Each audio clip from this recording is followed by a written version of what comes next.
Thank you for downloading this podcast from Talk Radio 702 and 567 Cape Talk. For more podcasts and more information on your number one news and talk station, please visit 702.co.za or capetalk.co.za. Talk Radio 702 and 567 Cape Talk. The Naked Scientist. The Naked Scientist is brought to you by Grolsch Premium Lager. Grolsch, choose interesting, not for sale to persons under the age of 18. Time now for the Naked Scientist. Of course, we'll be stripping science to its bare essentials by answering all of your questions or your most pressing science questions. Do feel free to join us in this conversation. We're taking your calls on 011 883 0702, in Cape Town 021 446 0567. And now, ancient tooth pluck shows that our ancestors used to feast on weeds. Chris, this new research shows that our ancestors used to feast on weeds. Why is this important? Well, this is a piece of work which has come from a lady called Karen Hardy. She works in Barcelona and also at York University in Britain. And the question she's interested in is what happens when people stop being hunter-gatherers and they start to embrace agriculture and live in villages and towns and cities about 5,000 to 10,000 years ago. Because there's very little evidence as to what actually happened to people, how their diets changed and how their practices changed, because the sorts of plants they were growing and therefore eating aren't well preserved.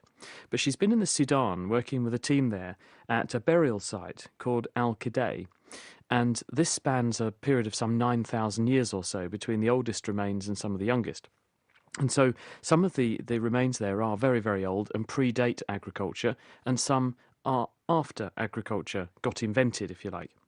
And what she was able to do was to scrape the plaque, the calculus, off of the teeth. And the plaque, as you'll know, is the hard stuff that builds up around the gum line that your dentist has to scrape off with that sharp tool.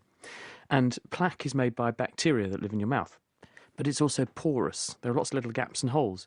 And by putting it under the microscope from these teeth, some of which were 9,000 years old, she was able to find tiny particles of starch grains which were released by the plants that these people would have been eating, also chemicals that were produced by bacteria in their mouths and also in the plants that they were eating.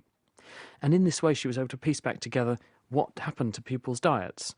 And in particular there's this one very starchy root vegetable which is called Cyperus rotundus, which largely we regard it as a nuisance weed these days, but in days gone by it was a good source of starch, so people did actually eat it. And she can see in these specimens, which she's written all this up in the journal PLOS ONE this week, that, what you see is that in the early days when people didn't have farming, they ate loads of this starch-rich root tuber. Then farming gets invented, but they carry on eating it. So why would they carry on eating it when they've got much more nutritious, much more flavoursome sources of starch? Well, she thinks that because it has antibiotic properties, that perhaps our ancient ancestors were aware of this, and they were using these roots and consuming them for their health benefits as well as a source of food. Does this dramatically or significantly change how we've always understood what our ancestors did, Chris? Well, it gives us a whole new window. Karen Hardy in her paper says this is going to revolutionise our understanding because it gives us a window into the plant world that our ancestors were able to, or our ancestors were eating. Previously, we had no idea what sorts of things they were eating apart from things that were found at archaeological sites. But obviously, it's one thing to find a plant at an archaeological site. It's another to say someone ate it. If it's in the plaque in their mouth, they must have eaten it. They clearly ate it. Yes, indeed. You can't dispute that kind of evidence, indeed. So do you have any calls for Chris this morning at 14 minutes to 10, 011 883 0702, Cape Town 021 446 0567. Mike is in Sandton. Hi, Mike. Hi, Chris. My question this morning is on air crash investigation on DSTV. Whenever they find the black box, either in water or on land, they always seem to put it in water. So the guys will find it in water, take it out, put it in another container, and then they seem to pour water. I'd like to know, why would they put water into it? Would that not degrade it even further? What would be the reasoning behind that? Hi, Mike. Well, obviously, they're not in water when they are on the aeroplane, so they don't need to be in water. It's a sealed container. They're very, very resilient. They're very heavy as well because they've got lots of protection on them. They can withstand, obviously, the huge impacts and forces they're subjected to during a crash. There shouldn't be any reason why they need water around them, unless, of course, they've been in a fire and they're hot. There's a chemical spill, and they may have chemicals or fuel on them, and they don't want that to get in contact with their skin. There could be hydraulic fluid on them from various hydronic lines that run inside the airplanes, and that's nasty for skin and the environment. So it may well be that they were putting them in something safe if they were contaminated on the outside to keep them from spreading that material or burning someone. But there shouldn't be any reason why they should have to do that. It just seems very consistent every time, and I've noticed that over 5-6 programs where they literally would take it out of the water, out of the ocean or whatever it is, wherever they found on it, and they seem to put in another container with water inside and then transport it. It just seems so strange to me. So, yeah. Well, I'm going to have to admit defeat, Mike, on that one. If anyone knows the answer why you need to keep your black box in water in another container after you recover it, please let me know, because I'd be fascinated. Yes, and give us a ring if you have something to add to that. The number to dial is 011 883 0702. Cape Town is 021 446 0567. Any of your burning scientific questions for Chris, the Naked Scientist, he's standing by to take your calls. Let me just read some of your SMSs. Coming up on earlier issues that we had discussed about Mandela Day, saying we don't need Mandela Day to do good. We must encourage people to do good on a daily basis. This Mandela Day thing is sickening, according to Ali. It's just all propaganda. But it's a start, isn't it, Ali? We have to get people involved in their communities, and what better way to do it than on this date? We have a question for Chris. Ruth in Rivonia. Hi. Hello, Chris. I believe I know there is a scientist in a university in America who is talking about the fourth state of water. He talks of it as a gelatinous state at the interface between water and a water-liking substance. Do you hold any store by this? Is it? And they're also starting to make water that is called stable water based on his research and marketing it big time. Is this valid or is this just hype? Hi, Ruth. Well, I haven't come across this. Doesn't mean it's not true, obviously. I haven't come across anyone doing anything like that. I'd be interested in a reference to it. If you can send me some more details about it, I'd have a look. Water is a fascinating substance, though, and if it wasn't for the weird behaviour of water, none of us would be here. There aren't very many things that when you turn them from a liquid into a solid, they get bigger, and in the course of getting bigger, they therefore become less dense, and therefore they float. Because you can imagine if water did what most solids do when they turn from a liquid into a solid and they shrank and got more dense, then all of the ice that formed at the surface of an ocean would sink, and this would freeze more water at the top, which would sink, and eventually you'd end up with solid ice all over your ocean. And that doesn't happen. It happens the other way round. So water is very, very special stuff and has three phases, all within a very narrow temperature range. Obviously we have solid, and then heated up a bit you get liquid water, heated up a bit more and you get steam, water vapour, and that happens all over a very narrow temperature range. And these interesting properties are why we think water is so fundamentally important for life. I haven't come across people actually doing interesting things at the interface where water meets the surface, but that is important too, because the reason water forms ice and has these weird properties is because the water molecules arrange themselves in very special ways in space. So if you can send me a reference, I'll certainly look it up. Ruth, thank you. I will do. Thanks, Ruth. Thank you so much for your call this morning. A few SMSs for you, Chris. This question from Elias. He says, do plants and trees give off carbon dioxide at night? And the other question is, why is it that when we are cold, if we huddle together, we generate more body heat? Okay, so trees and plants at night first. Mm-hmm. The answer is yes, absolutely. Plants run a process called photosynthesis. This is where energy and sunlight hits chlorophyll, the green substance in their leaves, and it drives a chemical reaction where you take carbon dioxide out of the air, you mix it with water pulled up from the soil by the roots, and you produce molecules of glucose, the sugar, in the leaves, and you also produce oxygen as a byproduct, which you return to the atmosphere. During the day, photosynthesis means that the plant has enough oxygen for its own use, it has enough sugar for its own use, and it has a demand for its carbon dioxide it produces. So you net see a release of oxygen into the air. During the night, though, When there's no sunshine, photosynthesis turns off. But the plant tissue is living, and this living tissue needs to consume sugar and oxygen to produce energy to keep the plant cells alive. So it winds that equation back, and you burn sugar in the presence of oxygen to produce carbon dioxide, and you also liberate some water. And the carbon dioxide and the water will come out from the leaves, and you'll therefore see a higher concentration of carbon dioxide around plants and trees at night time. Now, the temperature one, Yes. Every single one of us is a nice big bag of chemical reactions, all of which are exothermic. We're giving out heat. We're converting the chemical energy in food into kinetic energy of the particles in our bodies rushing around, and therefore we're hot. And as a general rule, the human body runs at about 2 watts per kilogram. So your average person who weighs, say, 50, 60 kilos, they're pumping out heat at the rate of maybe 100 watts. So if you had 10 people all bunched together in a room, that's a kilowatt of heat they're giving off. And this is why when you have 100, 200, 300 people in a nightclub or a theatre, you need a really good aircon system, because there's a lot of heat being given off by all these people, and you've got to get rid of it. So if you huddle together on a cold night, then you're merging your contribution, your 100 watts, with the person next to you's 100 watts. Snuggle up together, keep a blanket round you, and you therefore got a reasonable energy supply to keep you happy. Thanks, Chris. Now, Nazim has a rather curious question from Athlone. Hi, Nazim. Hi there. Hi. I'd like to ask the naked scientist, why is it every time I take a shower, before I take a shower, I get undressed, and I find there's a lot of fluff inside my belly button? You know, I wear a vest, a cotton vest, or whether it's a white one or whatever different color it is.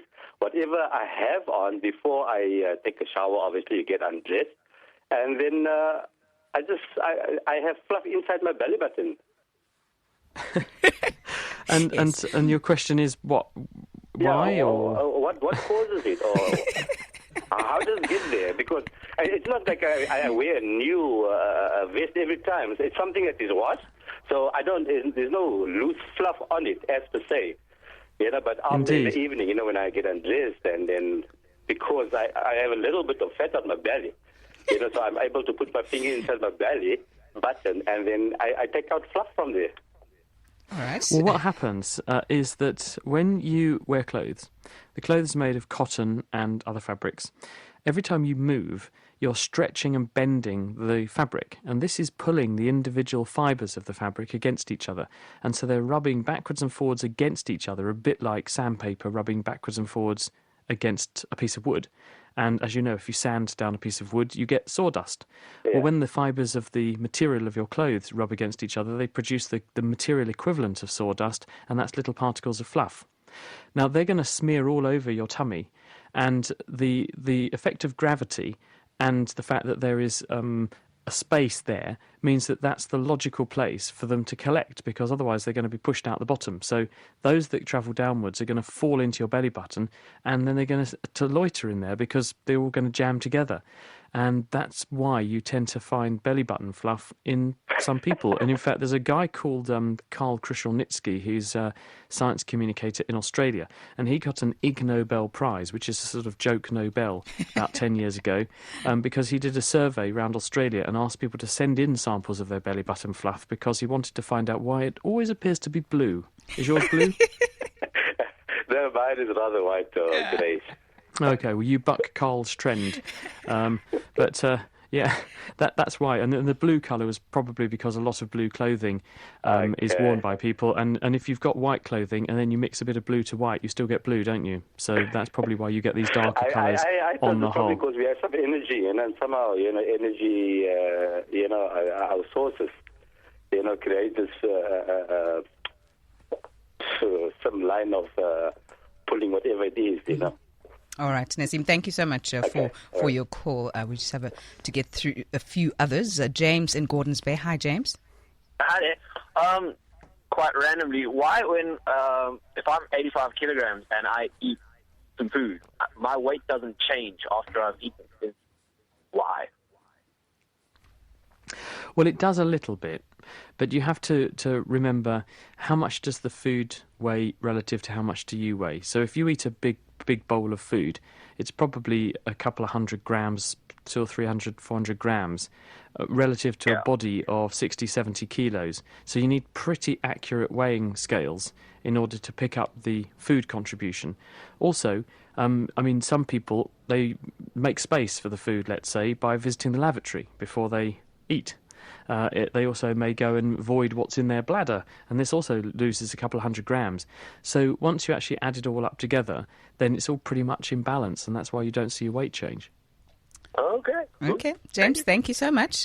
Chris, let's just get you to respond to some of the SMSs that we have coming through. Pat in Pretoria wants to know what actually is happening when one has nightmares.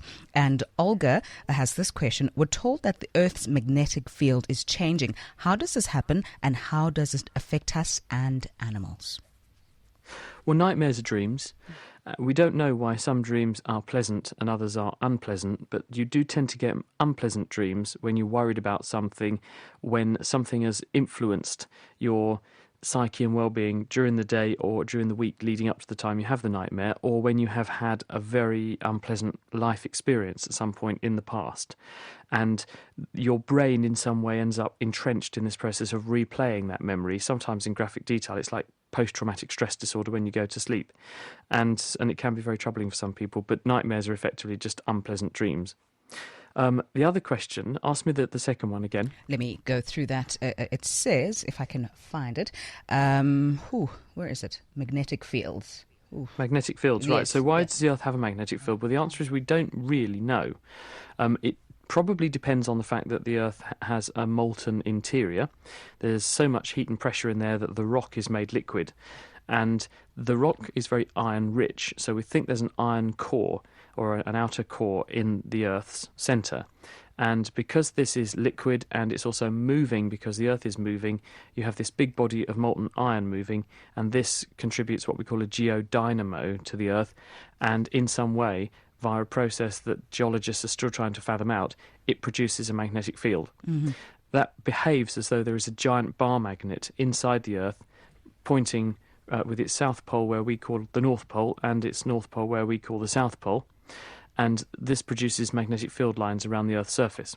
Now, we know from ancient records, both written into rocks over millions to thousands of years timescales, and also written into the logs of James Cook's voyages around the world. When he went down to Australia, for example, a few hundred years ago, we know that the magnetic field has changed and deviated away from where it was when James Cook was doing his stuff and when the ocean floor was forming millions of years ago, because we've got the evidence for it. How does this happen? Well, we don't know for sure, but what we do know is that the Earth's magnetic field seems to flip round every 100,000 years or so.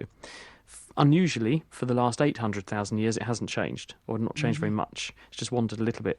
So we think we're probably overdue for one of these flips, but we don't exactly know why they happen. But it must be some kind of turbulence or reversal in the spinning or the momentum of the iron core inside the Earth that produces the field. And that's the best we can offer as an explanation at the moment. All right, a final one for you, Chris, and briefly. Sipo in Winchester Hills wants to know, if I placed a used string of dental floss under a microscope, what am I likely to see? Well, it depends how powerful the microscope is. If you've got a fairly low-powered microscope, you're just going to see the fibres of the dental floss.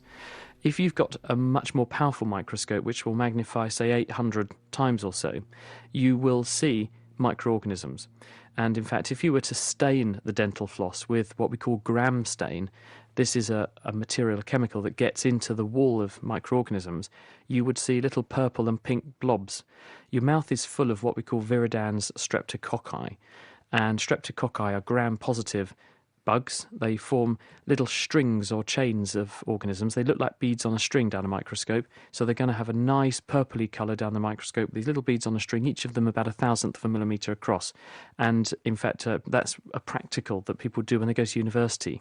You often get someone to run a swab around their teeth and then smear it on a slide fix it in place, and then put some of this gram stain on, you can see the bacteria that are living in your mouth, and there are millions of them. Our mouths have got millions and millions and millions of these viridans streptococci and other organisms in them, as have other animals' mouths as well. They're a thriving pit of bacteria, which will probably put you off kissing someone again. Oh dear, fascinating stuff as usual, Chris. And I think after Nazim's call, I'm going to take a closer look at my belly button. Brings a whole new meaning to navel gazing, I think. Chris, thank you so much. And that was The Naked Science.